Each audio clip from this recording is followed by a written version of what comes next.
Hi, I'm Stacey and this is Curry. We live in a place called Cannock in Staffordshire, which is in the West Midlands. I was going to try and do this little video here, but Curry's quite eager to get out into the field, so I'm going to go and let him have a run around for 30 minutes and then we'll carry on out there.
Bought Curry in January 2017 after seeing his advert on Facebook. I wasn't looking for a horse at the time, but he popped up, and the rest, as they say, is history. He came home with me when I went to look at him. The plan originally for Curry was to do some eventing. Previously he'd hunted in Ireland, or so I'd been told at least, and done a little bit of everything over there. So when I first bought him, we did some cross-country clinics, some dressage, we started to do a bit of show jumping and some fun rides, and all was going really well until the autumn of that year, when he just started napping and he just didn't seem quite right anymore. He had the vets out at the time and they couldn't see anything wrong with him, they thought he was fine. So we just had a quiet winter and carried on as we was. But then in the following spring we started to increase his work a little bit, and again he just didn't seem quite right, but the vets was happy with him, so we carried on doing what we was doing, having lessons, and he was doing okay, a bit nappy, but he was okay. But then it came to one day, he was in a lesson and he just went completely lame. He could hardly turn, he was hopping lame on a bend, and that really was when the proper investigation started. So he's then diagnosed with navicular changes in autumn 2018, so just over 2 years ago.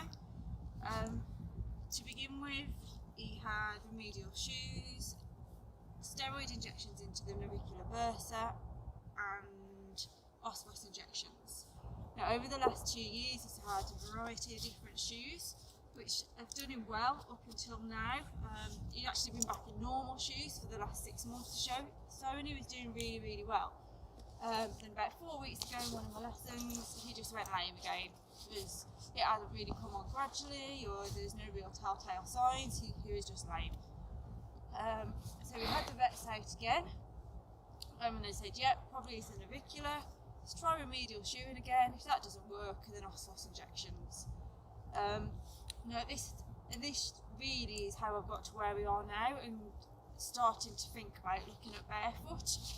It was something I'd come across when he was very first diagnosed, and I spoke to the vets at the time about it, and they said, no, don't do it, stick with shoes. So we tried the traditional route, which up until a month ago, had worked for us.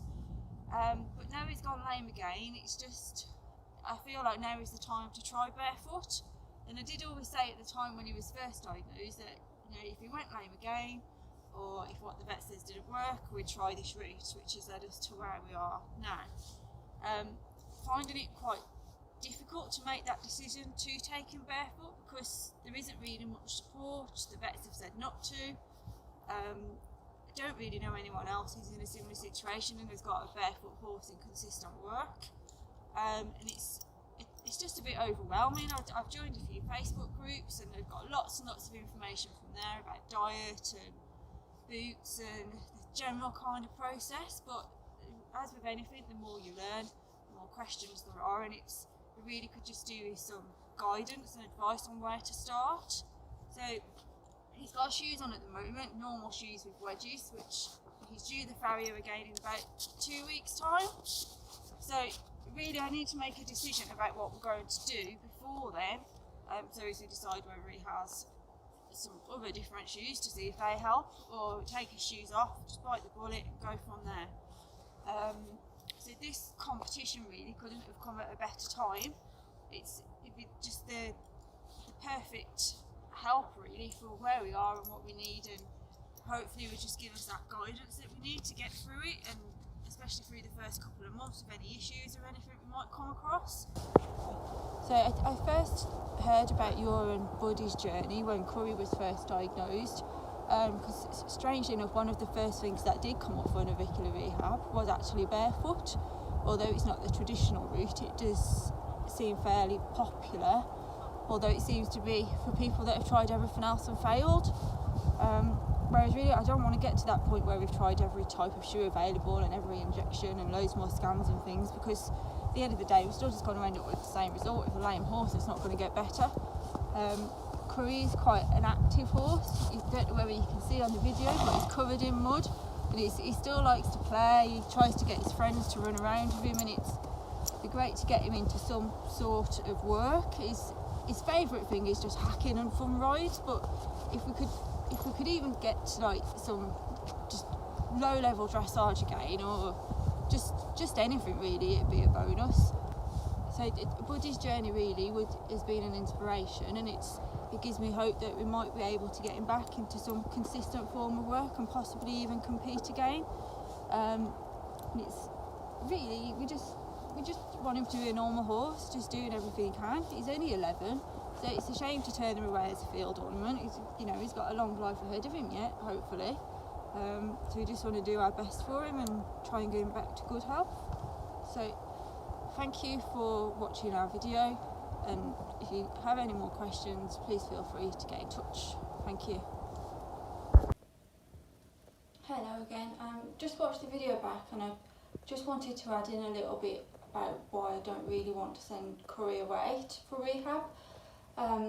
Obviously I'm aware of Rockley Farm and other track systems that I could possibly send him to for rehab, but Curry's is not the easiest of horses. He's very loving and he wants to please, but with that he can also be quite scared of new situations, and he gets worried when he doesn't quite know what's expected of him.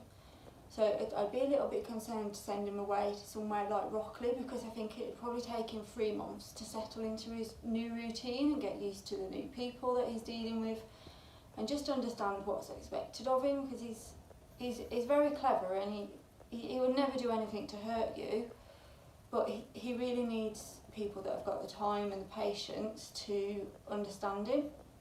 And the years that I've had him, we've done quite a lot of natural horsemanship and really worked on trying to understand each other and getting that trust, which is now a lot better than it was. There are still some things he's not great with, but we've found ways to work around those.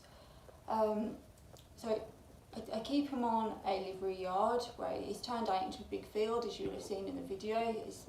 We've got a nice stable, and then we have an indoor school, which is only quite small, but it's okay, and an outdoor school. And then the hacking is fairly good as well. We've got a variety of surfaces, so there's roads, stony tracks, so the stonier tracks, some gravelly tracks as well. So and there are a few fields that we can ride around too.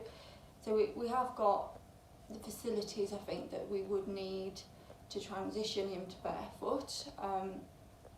I work full-time for the land registry, so I'm a civil servant, but particularly since COVID, it's been really flexible. I'm now working at home, and that's not set to change anytime soon, if ever. I think that's going to be the way that it is now, even once COVID's over.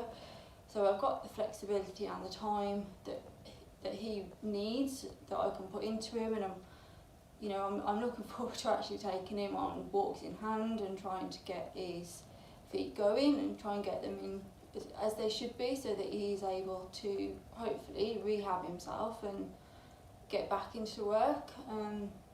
So yeah, that's it really. I just wanted to explain a little bit more about Curry, and why we're trying to go down this route of home rehab rather than sending him away. So thanks again for watching and for this opportunity.